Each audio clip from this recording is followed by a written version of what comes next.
నా తల్లిగారి దగ్గర సెలవు తీసుకుని మా అమ్మ ఇచ్చిన వెండి వరుసలు మరి బంగారు పగటి ముందు నా చేతి పట్టుకొని ఇదిగో నా ఇంటి ముందు ఈ 7 మంది తెలివితేళ్ళు కూడా నా వెంట తీసుకొని మా అన్నలేతులు జనచేని కాదని వచ్చాను కదా.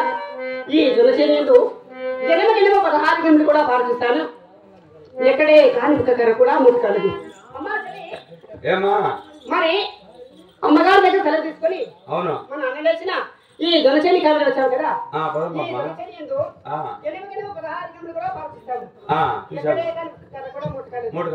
అదిగో అక్కడ ఉంది ఆ కొమ్మ మీద ఒక చిలుక ఒక కోయిల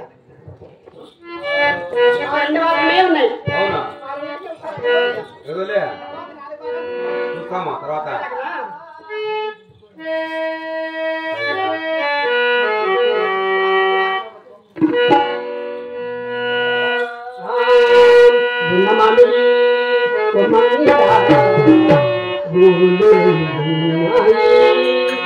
ఒక గుటిలోన రామచిలకుంది, ఒక గుటిలోన కోయిలుంది.